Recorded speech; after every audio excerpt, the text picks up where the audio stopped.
Saber 4 here. Going to talk a little bit today about knowing your opponent and some of the quick keys to defeating major decks. In this video, what we're going to look at is we're going to look at establishing a victory clock and understanding the bases that we are playing against, because those are kind of variable, but we're not going to dive too deeply into those bases. We are going to talk about the things that have won, and these are things that have won PQs, and these are larger PQs, 32 players plus, and sectionals and regionals so far, as we transition into the final regional this weekend, and then some more PQs before we have the Galactic Championship. So we'll look at the victory clock and understanding bases. We'll talk about the majors, things that have won 5 or more. Then we'll talk about the minors, things that have won 4 or less. And so with each of these, we'll just do a quick cap of kind of how they operate, what they're seeking to do, and how to beat them. But let's go ahead and dive on in. Before we get started, if you have not already, please subscribe to the channel. Really helps out with growth a ton, and I would very much appreciate it. All right, let's go ahead and get to this. Victory clocks. What I call a victory clock is the understanding of the number of actions that it will take for you to defeat your opponent's base.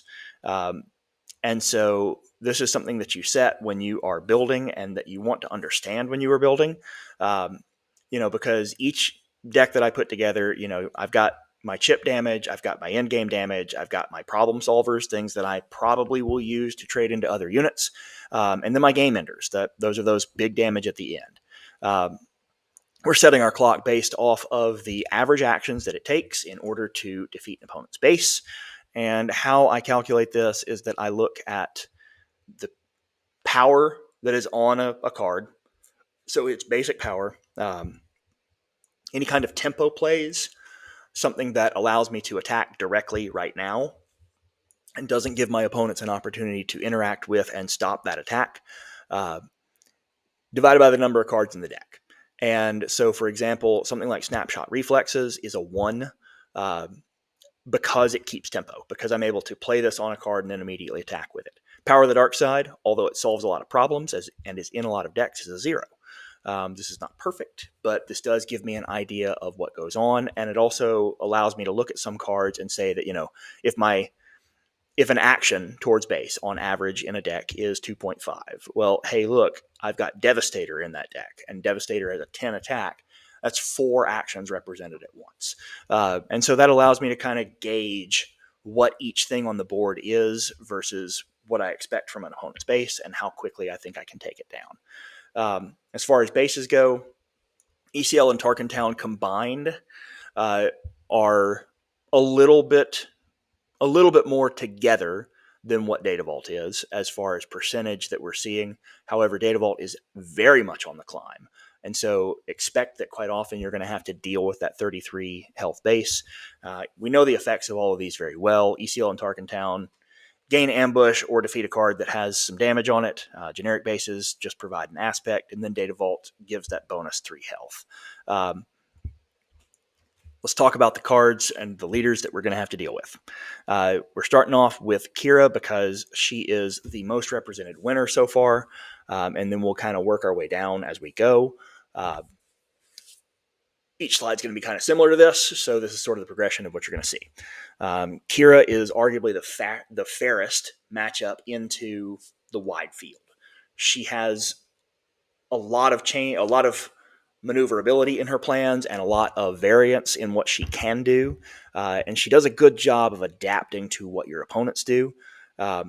Most Kira decks like to ramp fairly aggressively, and if they can manage to get off ramp on turn 3 or on turn 2, they're going to try to do so, because that puts them in position to flip along with any other leader. She can flip naturally on 5 against a 5, but that puts her in position to flip with Sabine, or to kind of hold hostage any other leader down the line. Pretty strong 1-to-1 removal in Kira decks. Her threats are major. Her major threats are later in the game, but her early game threats are very effective, because she can put down something, shield it, and have a Hylabon that you have to spend 2 attacks to get through. but it's still doing 3 to base, which is a little bit above the average in this deck. And so that's a good piece of chip damage for her. She is weakest on the 6 resource turn. She doesn't have anything really in that bridge unless she is playing Hylaban plus Barrage.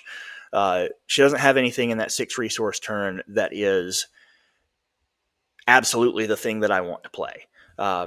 It is an adaptable turn, but it's not the greatest because my big plays start the next turn and start with things like Darth Vader, Darth Maul, or you can move to 8 and you start to talk about Reinforcement Walker and then Avenger and then Devastator. But that 6 resource turn is kind of where you can catch her. Or what you really want to do is that you want to make that flip turn awkward. You want to make that flip turn, if you can churn enough actions to make it where she has to either pass and you can claim and kind of hold her out for a couple of turns, or make her flip into a board that doesn't have something for her to attack, or doesn't have something for her to clean up and then barrage, or you can flip your leader afterwards and make it where Sabine can't be taken out cleanly. Then you can really kind of undermine what she's done just because you have taken away the ability. Like if she's had to spend resources, you've taken away her ability to barrage right off of that leader. If she's in a position where the 6 resource turn starts with nothing on the board, she's pretty happy. And so making that difficult for her to do is the right thing against this deck. Sabine is a well-known deck. She is in a great position still, has been in a great position since set 1. Easily the best of the heroism aggression leaders and probably of just aggression overall. She has the biggest potential for runaway. She's able to steal games very early if you don't have some kind of way to remove a turn 1 space unit, or you don't have any way to remove or interact with a upgrade, because Chewbacca on an A-Wing is just going to be a nightmare. Darksaber on Sabine, or Wrecker into the game from an ECL where he has done 5 damage to something and either cleared it and then overwhelmed something else. All of these are places where Sabine has a lot of power and a lot of ability to just come out, do a lot of damage in a hurry. With her, really what you have to do is that you have to kind of survive that early game, kind of clear off some of her early units and get her to where she's in that 6 resources and beyond. She might drop a couple units at once, but they're typically going to be smaller than what you've got. And as long as you are able to clear Poe and Wrecker, she doesn't have a whole lot of threats that are bigger than that, or any threats that are really bigger than that. Be mindful of the reach in this deck. Wrecker on Overwhelm, especially from ambush. Poe, if he's allowed to attack the base plus a discard, means that he can swing in for 8. Heroic Sacrifice on K2SO, that swings to base for 9, because K2SO will then be defeated at the end of that attack. And then for a cause I believe in most decks, averages a little greater than 3. So all of these are pieces of reach that she has, and you just have to kind of be mindful of each of those. Rey and Han 2 have both grown in popularity immensely over the last thing. I did a video on these 4 last week, so if you want deep insights into them, take a look at that. Rey grows chaff units and holds the early game with them. Her major threat, though, is the draw engine and how long this game can play out. She has a ton of restore built in, and you can quite often be playing against a deck that is 45 plus health. If she's playing off Data Vault and gets a couple of swings with some of these things, it is very easy for her to have 45, 50 health that you've had to go through.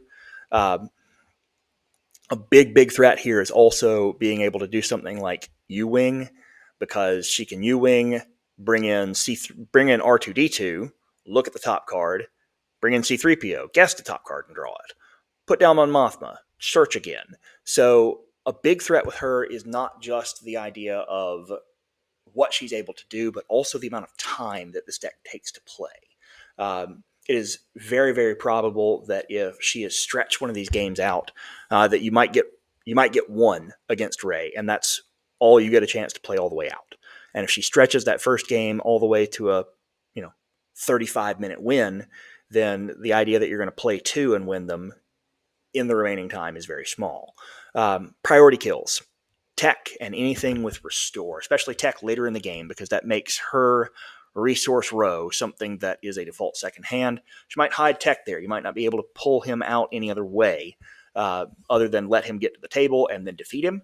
But priority kill tech, because her being able to play out of the resource row and play a default second hand is very, very challenging.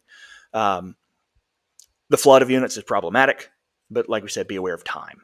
Han 2 plays ahead of curve, plays out units that are going to shrink their health pool but still be higher on the curve and so have higher attack values. Accept favorable trades where you need to in order to get bigger attacks off of the board, but be very mindful of the fact that when Han gets to the 8 resource turn, putting a Crate Dragon in play, especially if he does it with initiative, is incredibly problematic because most decks are not equipped to be able to deal that much damage to their base in order to get rid of that Crate Dragon. And it becomes a very tall task to get around once he can stick one of those units. So be mindful of not just when you need to make efficient trades, but also be mindful of when you need to take initiative in order to play ahead of something like Crate Dragon. The original Han has won 6 of these, 4 of them in green, 2 of them in yellow. The green is probably the more dangerous one. The idea that they can use ramp on turn 1, or they can use Chewbacca on a Falcon on turn 2 is incredibly problematic for most people because, like, playing a Falcon on turn 1, okay, great. If you didn't have a way to deal with it, which it's hard to do because it's got that 4 health, it's going to swing in for 3. If they are allowed then to put Chewbacca on it on the next turn and it still can't be removed, now it's going to be very difficult to remove because it's going to have 7 health. And you're starting to talk about a really imposing climb because it's going to have done 9 damage on those first 2 turns. And that's, a third of most bases with a likelihood that it's going to swing again. So ramping on turn 1 also presents big problems because now it can really outvalue most decks. It can play a 5 on turn 2, which most decks aren't really equipped to deal with because they're playing 3s. It can play a 7 on turn 3, and now you're talking about a board state where there's a 5, the Han leader, and a 7, and that's just more value and more damage than most things can deal with at all. So very strong deck, very strong contender through a couple of different avenues. He's got many, many more tricks than that, but those are 2 of the big ones to watch out for. The other thing is that if you're playing against Han and you have the ability to have bounce effects, a bounce effect on that 7 cost play, especially on his leader turn, is a 2-for-1. Just be aware of that and be mindful of it because that means that he's going to have to destroy 2 resources in order to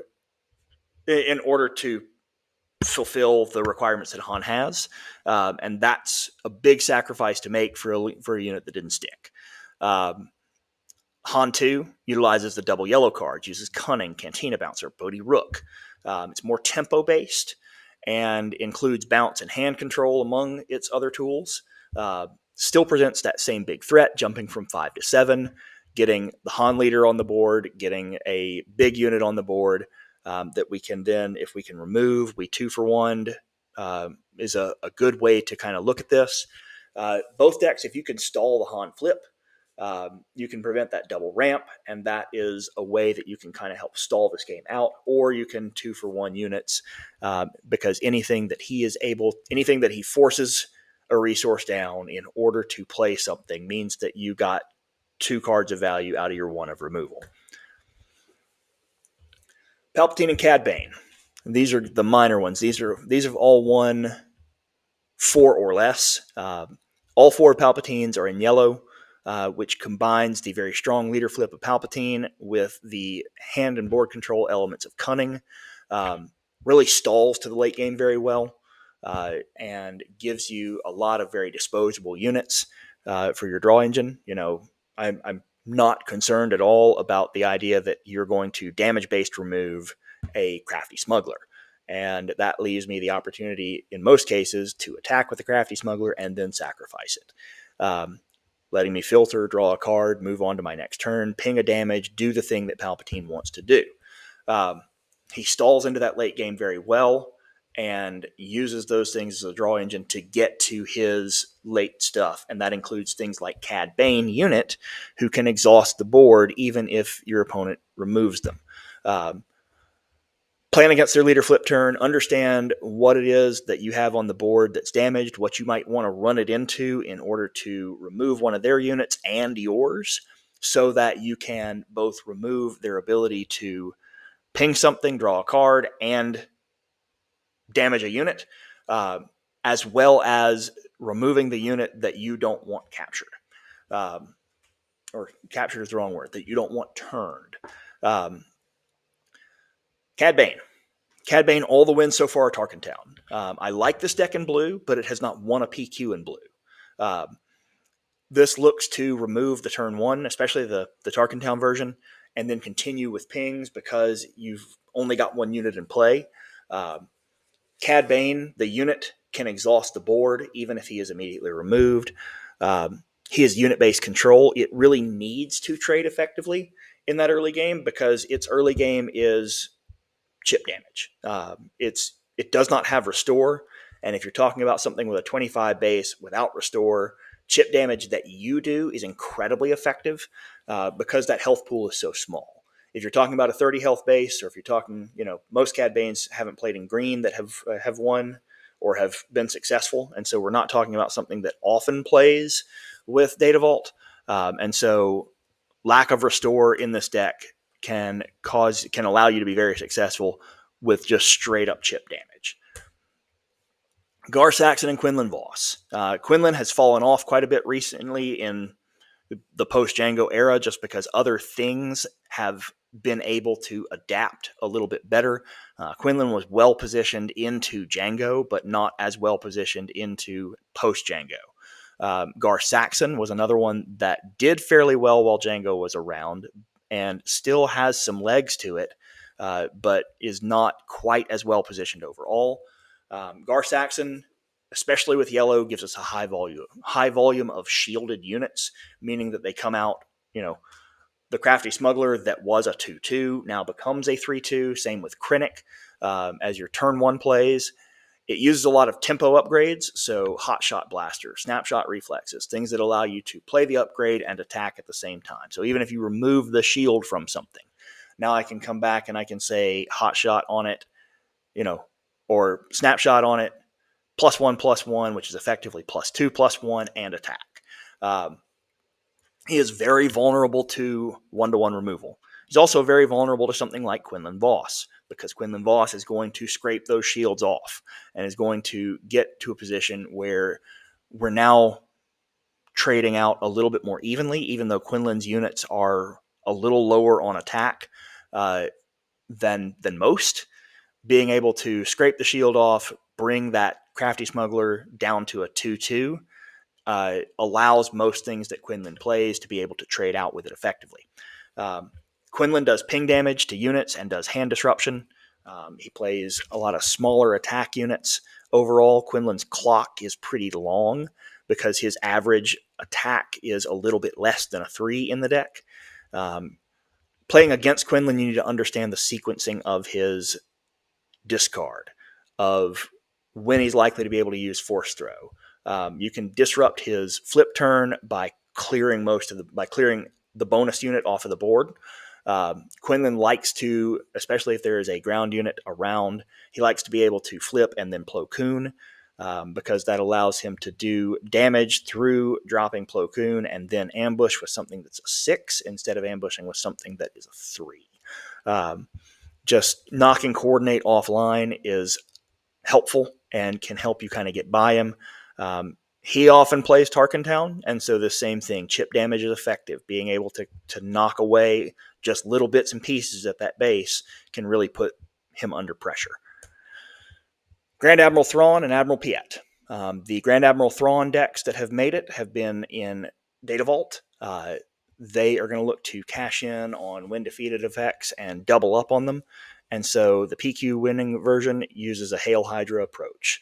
You strike one down, two more take its place. And then after they have used that unit to turn it into 2 units, exploit in something big. So a couple of turns of being able to put down a unit that died into 2, do it again, have several units on the board, exploit in gore. And so now you've got a massive unit that is on the table on 4 or 5 resources, and it becomes a real headache to deal with. The problem is that he's got to exploit those units.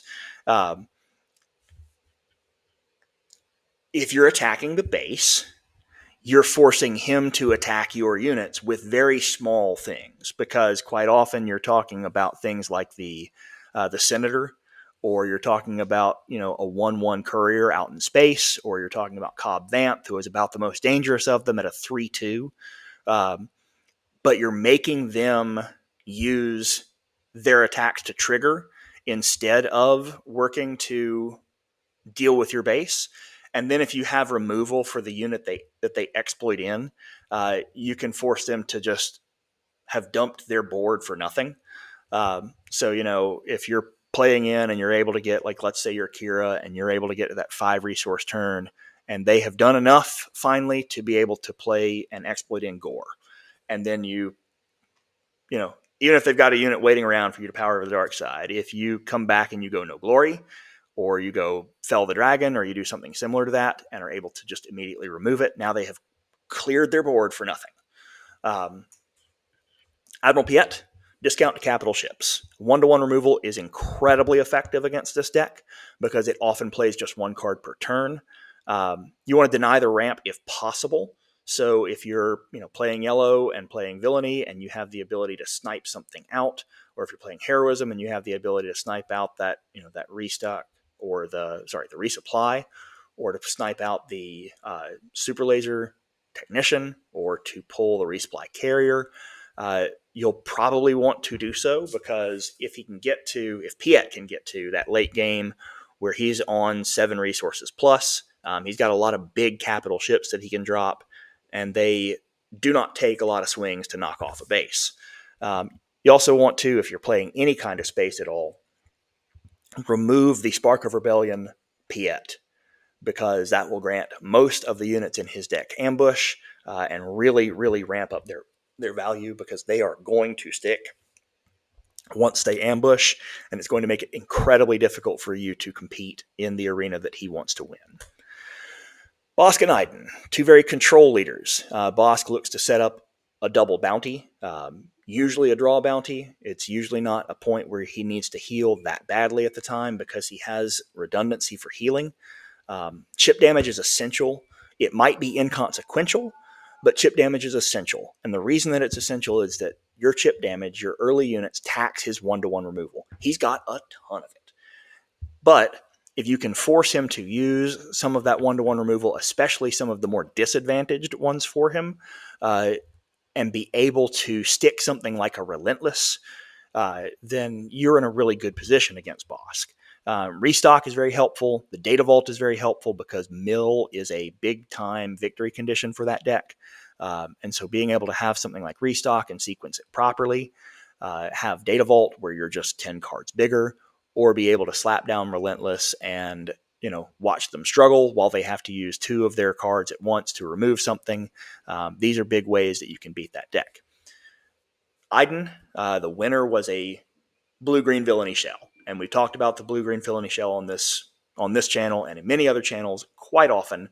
He's very similar to Kira, with more restore built in. Push damage, watch your time, tax their 1/1 removal. Poe and Vader IV.